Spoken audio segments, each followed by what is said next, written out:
ನಮಸ್ಕಾರ ವೀಕ್ಷಕರೇ, welcome to ನಮಸ್ತೆ ಇಂಡಿಯಾ ಕುಕಿಂಗ್ ಚಾನಲ್. ಇವತ್ತು ನಮ್ಮ ಚಾನಲ್ನಲ್ಲಿ ಸಿಂಪಲ್ ಲಂಚ್ ಮೆನು ಮಾಡೋದು ಹೇಗೆ ಅನ್ನೋದನ್ನು ನೋಡೋಣ. ಲಂಚ್ ಮೆನು 3 ಸೊಪ್ಪು ಸಾರು ಅಥವಾ ಮಸ್ಸೊಪ್ಪು ಜೊತೆಗೆ ಬಾಳೆಕಾಯಿ ಪಲ್ಯ ಮಾಡೋದು ಹೇಗೆ ಅನ್ನೋದನ್ನು ನೋಡೋಣ. 1 ಕಟ್ಟು ಪಾಲಕ್ ಮತ್ತು 1 ಕಟ್ಟು ಮೆಂತ್ಯ ಸೊಪ್ಪನ್ನು ತಗೊಂಡಿದ್ದೀನಿ. 1 ಕಟ್ಟು ಪಾಲಕ್ಗೆ 3/4 ಕಟ್ಟು ಮೆಂತ್ಯ ಸೊಪ್ಪನ್ನು ಹಾಕ್ತೀನಿ. ನೋಡಿ, ಸೊಪ್ಪನ್ನು ಈ ರೀತಿ ಬಿಡಿಸ್ಕೊಬೇಕು. ದೊಡ್ಡ ಪಾತ್ರೆಯಲ್ಲಿ ನೀರನ್ನು ತಗೊಂಡು ಮಣ್ಣು ಹೋಗೋ ರೀತಿ ನೀರನ್ನು ಬದಲಾಯಿಸ್ತಾ ಸೊಪ್ಪನ್ನು ಚೆನ್ನಾಗಿ ಜಾಲಿಸಿ 3 ರಿಂದ 4 ಬಾರಿ ತೊಳಿಬೇಕು.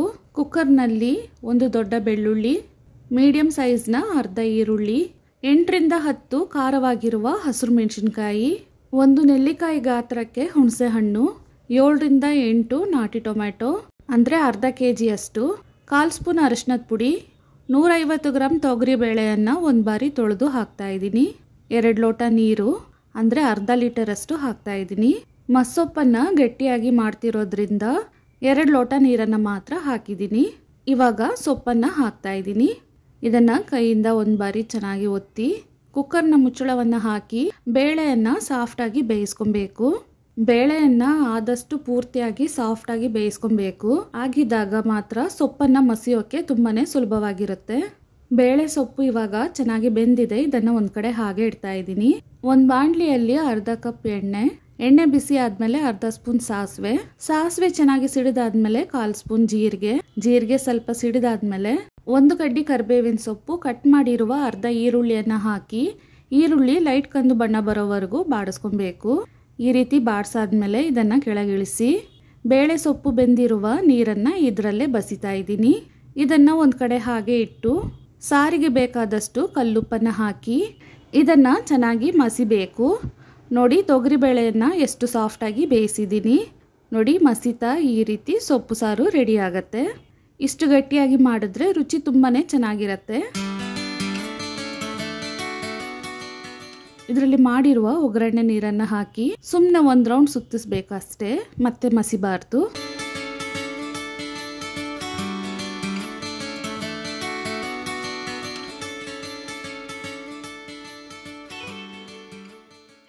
ತುಂಬಾನೇ ರುಚಿಯಾದ ಸೊಪ್ಪು ಸಾರು ಅಥವಾ ಮಸ್ಸೊಪ್ಪು ಇವಾಗ ರೆಡಿಯಾಗಿದೆ. ಇದಾದ್ಮೇಲೆ ಬಾಳೆಕಾಯಿ ಪಲ್ಯವನ್ನು ಮಾಡ್ಕೊಳ್ಳೋಣ. ಮೀಡಿಯಂ ಸೈಜ್ನ 2 ಬಾಳೆಕಾಯಿಯನ್ನು ತಗೊಂಡಿದ್ದೀನಿ. ಇದನ್ನ ಅರ್ಧ ಸಿಪ್ಪೆ ಬರೋ ರೀತಿ ಕಟ್ ಮಾಡ್ತಾ ಇದ್ದೀನಿ. ಹೊಸದಾಗಿ ಬಾಳೆಕಾಯಿ ಪಲ್ಯ ಮಾಡೋರಿಗೆ ಕಟ್ ಮಾಡುವ ವಿಧಾನವನ್ನು ತೋರಿಸ್ತಾ ಇದ್ದೀನಿ. ಬಾಳೆಕಾಯಿಯ ಸಿಪ್ಪೆಯನ್ನು ಪೂರ್ತಿಯಾಗಿ ತೆಗಿಬಾರ್ದು. ನೋಡಿ, ಈ ರೀತಿ ಮೇಲಿರುವ 1 ಲೈನ್ ಸಿಪ್ಪೆ ಬರೋ ರೀತಿ ಮಾತ್ರ ತೆಗಿಬೇಕು. ಈ ರೀತಿ ತೆಗೆದಾದ್ಮೇಲೆ ಬಾಳೆಕಾಯಿಯನ್ನು ತೊಳೆದು ತೀರಾ ದಪ್ಪನೂ ಇಲ್ಲದೆ ತೀರಾ ತೆಳುನೂ ಇಲ್ಲದ ಹಾಗೆ ಪೀಸ್ಗಳನ್ನು ಕಟ್ ಮಾಡಬೇಕು. ಪಲ್ಯಗೆ ಮಸಾಲೆಯನ್ನು ರೆಡಿ ಮಾಡಾದ್ಮೇಲೆ ಕೊನೆಯದಾಗಿ ಬಾಳೆಕಾಯಿಯನ್ನು ಕಟ್ ಮಾಡ್ಕೊಬೇಕು. ನೋಡಿ, ಈ ರೀತಿ ಕಟ್ ಮಾಡ್ಕೊಂಡಿದ್ದೀನಿ. ಒಂದು ಬಾಣಲಿಯಲ್ಲಿ 3 ಚಿಕ್ಕ ಸೌಟಷ್ಟು ಎಣ್ಣೆಯನ್ನು ಹಾಕ್ತಾ ಇದ್ದೀನಿ. ಎಣ್ಣೆ ಚೆನ್ನಾಗಿ ಬಿಸಿ ಆದಮೇಲೆ ಅರ್ಧ ಸ್ಪೂನ್ ಸಾಸಿವೆ ಪೂರ್ತಿ ಸಿಡಿದಾದ್ಮೇಲೆ 1 ಕಡ್ಡಿ ಕರಿಬೇವಿನ ಸೊಪ್ಪು, 2 ದೊಡ್ಡ ಈರುಳ್ಳಿಯನ್ನು ಚಿಕ್ಕದಾಗಿ ಕಟ್ ಮಾಡಿದ್ದೀನಿ, ಅದನ್ನು ಹಾಕ್ತಾ ಇದ್ದೀನಿ. ಈರುಳ್ಳಿಯ ಬಣ್ಣ ಸ್ವಲ್ಪ ಬದಲಾಗೋವರೆಗೂ ಇದನ್ನು ಬಾಡಿಸ್ಬೇಕು. 1/4 ಸ್ಪೂನ್ ಅರಿಶಿನದ ಪುಡಿಯನ್ನು ಹಾಕ್ತಾ ಇದ್ದೀನಿ. ಒಂದ್ಸಲ ಮಿಕ್ಸ್ ಮಾಡಿ ಸಿಪ್ಪೆ ಸುಳಿದು ಜಜ್ಜಿರುವ 1 ಚಿಕ್ಕ ಬೆಳ್ಳುಳ್ಳಿಯನ್ನು ಹಾಕ್ತಾ ಇದ್ದೀನಿ. ಇದನ್ನು ಅರ್ಧ ನಿಮಿಷ ಬಾಡಿಸಿದ್ಮೇಲೆ ಕಟ್ ಮಾಡಿರುವ ಬಾಳೆಕಾಯಿಯನ್ನು ಹಾಕ್ತಾ ಇದ್ದೀನಿ. 1 ಸ್ಪೂನ್ ಫುಲ್ಲಾಗಿ ಅಚ್ಚ ಖಾರದ ಪುಡಿ ಮತ್ತು ಧನಿಯಾ ಪುಡಿಯ ಮಿಶ್ರಣವನ್ನು ಹಾಕ್ತಾ ಇದ್ದೀನಿ. ರುಚಿಗೆ ತಕ್ಕಷ್ಟು ಉಪ್ಪು. ಇಷ್ಟು ಬಾಳೆಕಾಯಿಗೆ ಅರ್ಧ ಸ್ಪೂನ್ ಅಷ್ಟು ಉಪ್ಪು ಹಾಕಿದ್ರೆ ಸಾಕು. ಇದನ್ನು ಒಂದ್ಸಲ ಚೆನ್ನಾಗಿ ಮಿಕ್ಸ್ ಮಾಡಿ 1 ನಾಟಿ ಟೊಮೆಟೊವನ್ನು ಕೈಯಿಂದಾನೆ ಕಿವುಚಿ ಹಾಕ್ತಾ ಇದ್ದೀನಿ. ಇವಾಗ ಇದನ್ನು ಅರ್ಧ ನಿಮಿಷದವರೆಗೂ ಬಾಡಿಸ್ಬೇಕು.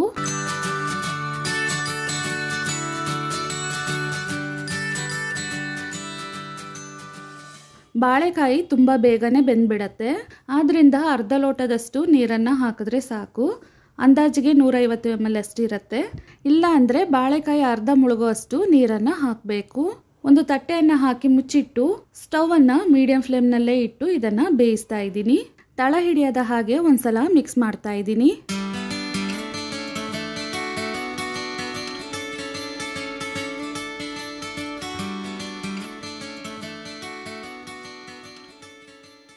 ಇವಾಗ ನೋಡಿ, ಬಾಳೆಕಾಯಿ ಪೂರ್ತಿಯಾಗಿ ಬೆಂದಿದೆ. ಮಸಾಲೆ ಇನ್ನೂ ಸ್ವಲ್ಪ ಡ್ರೈ ಆಗೋ ರೀತಿ ಸ್ಟವನ್ನು ಹೈ ಫ್ಲೇಮ್ನಲ್ಲಿ ಇಟ್ಟು ಬಾಡಿಸ್ಕೊಳ್ತಾ ಇದ್ದೀನಿ. ನೋಡಿ ಈ ರೀತಿ ಡ್ರೈ ಆದ್ಮೇಲೆ ಕಟ್ ಮಾಡಿರುವ ಒಂದು ಮುಷ್ಟಿಯಷ್ಟು ಕೊತ್ತಂಬರಿ ಸೊಪ್ಪನ್ನ ಹಾಕ್ತಾ ಇದ್ದೀನಿ. ಪಲ್ಯಗಳಿಗೆ ನಾಟಿ ಕೊತ್ತಂಬರಿಯನ್ನ ಹಾಕಿದ್ರೆ ರುಚಿ ಇನ್ನೂ ಚೆನ್ನಾಗಿರುತ್ತೆ. ಇದನ್ನ ಒಂದ್ಸಲ ಚೆನ್ನಾಗಿ ಮಿಕ್ಸ್ ಮಾಡಿ ಸ್ಟವ್ ಅನ್ನ ಆಫ್ ಮಾಡೋಣ. ತುಂಬಾನೇ ರುಚಿಯಾದ ಬಾಳೆಕಾಯಿ ಪಲ್ಯ ಇವಾಗ ರೆಡಿ ಆಗಿದೆ. ವಿಡಿಯೋದಲ್ಲಿ ಹೇಳಿರುವ ಅಳತೆಗಳೊಂದಿಗೆ ಇದೇ ರೀತಿ ಟ್ರೈ ಮಾಡಿ, ತುಂಬಾನೇ ಚೆನ್ನಾಗಿ ಬರುತ್ತೆ.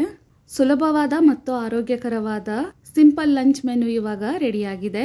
ವೀಕ್ಷಕರೇ, ಈ ರೆಸಿಪಿಗಳು ನಿಮಗೆ ಇಷ್ಟ ಆಗಿದ್ದರೆ ನಮ್ಮ ಚಾನಲನ್ನು ಲೈಕ್ ಮತ್ತು ಸಬ್ಸ್ಕ್ರೈಬ್ ಮಾಡಿ.